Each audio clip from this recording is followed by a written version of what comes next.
Hi everyone, how you doing? This is Garnett Walters again, and I'm just going to do a quick tutorial on reharmonization.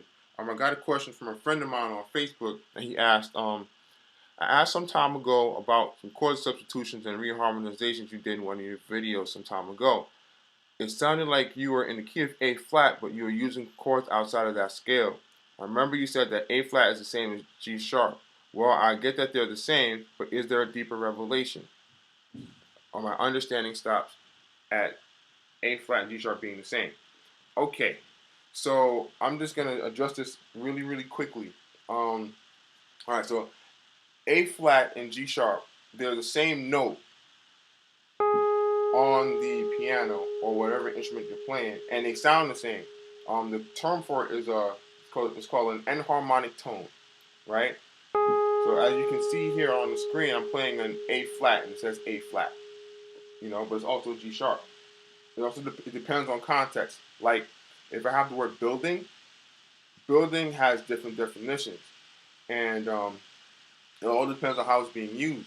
So, for example, if I'm saying I'm going to be building a house, the word building there is used as a verb, an action word.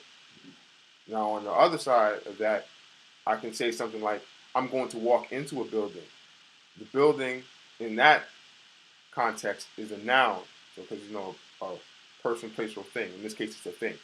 So enharmonic tones work the same way, right?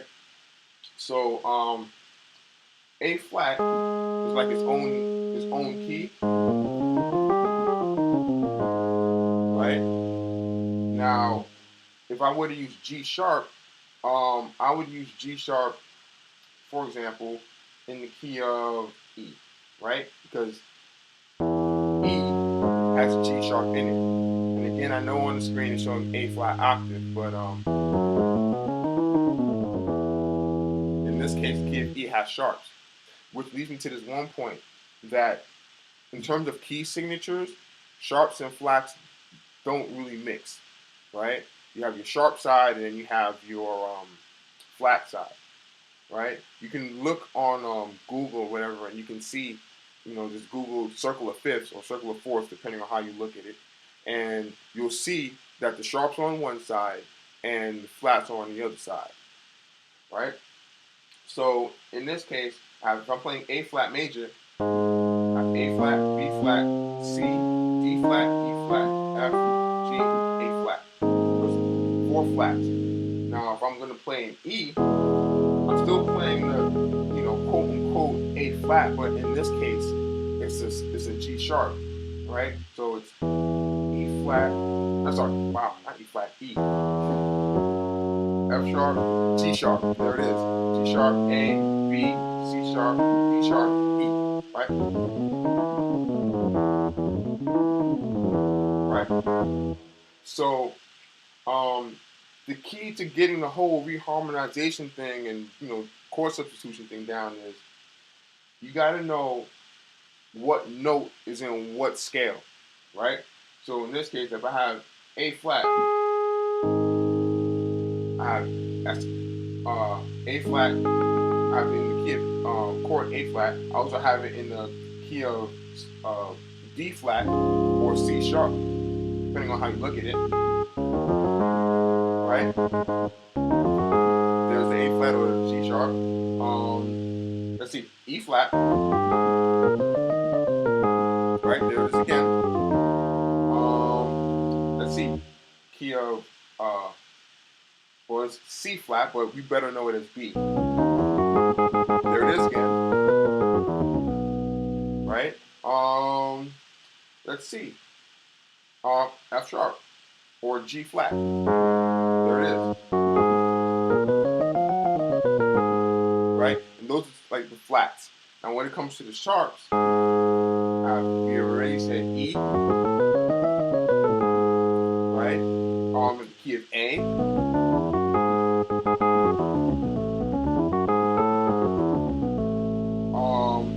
Again, key of F sharp.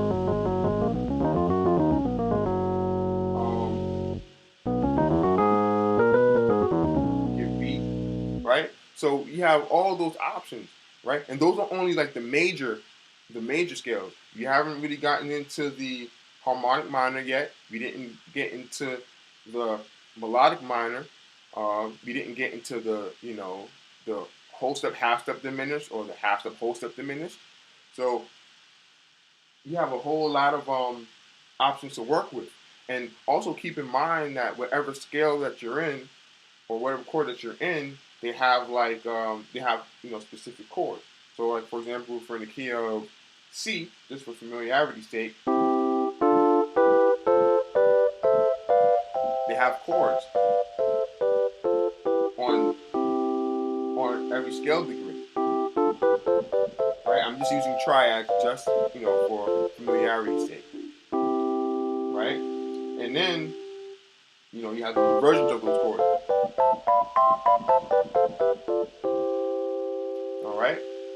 So one thing you can do to help out with your reharmonization and chord substitution, or you can just walk up the scale degree and hold the A flat.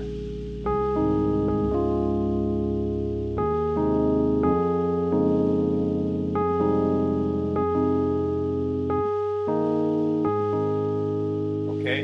Now, some of the chords you're gonna like right away. Some of the other chords you'll have to develop an acquired taste for it. You might not like it right away, but it's good to hold on to those because you'll never know when you'll need it.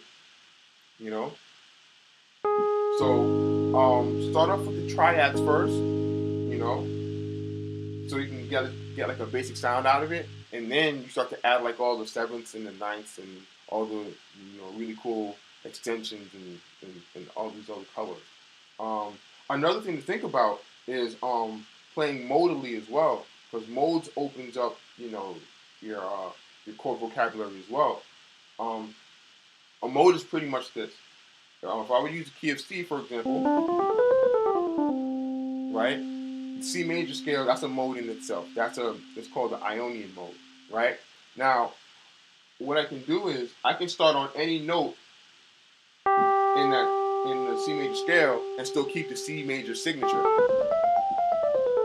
right? So in this case, I'm playing a C major scale again, but I'm just starting on G,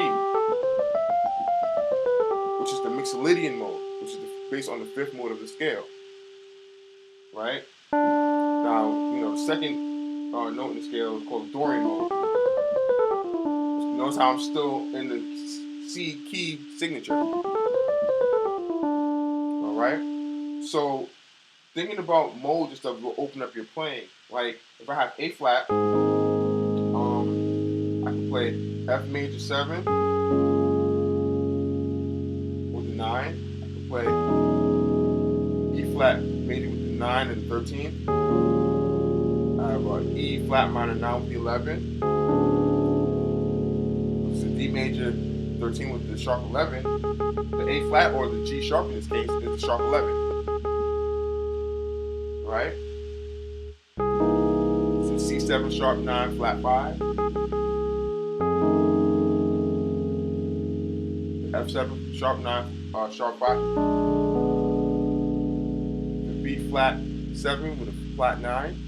Right? So you have so many different options.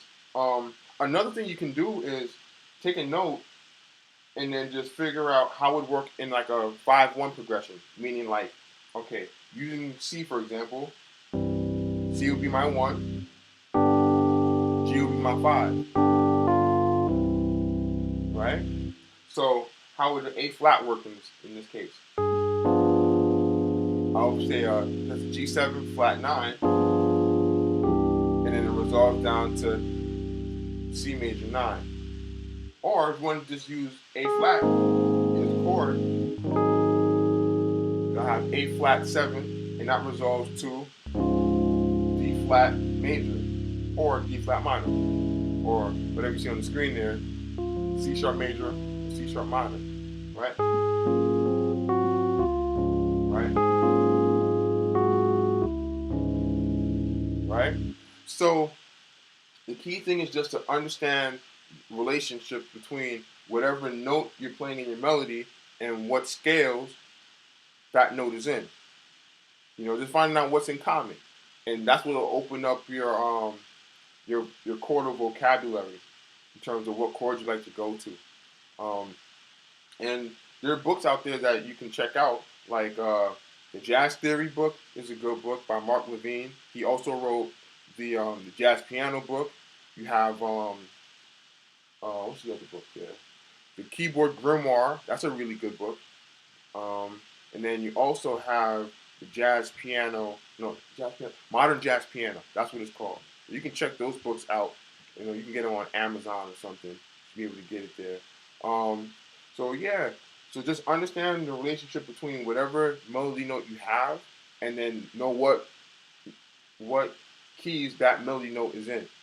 You know, and you can do these exercises not only by the piano, but you can do them, you know, while you're driving or something. Just think about it in your head, like, okay, what scales have A flat in it, or what scales have C in it, or what scales have F in it.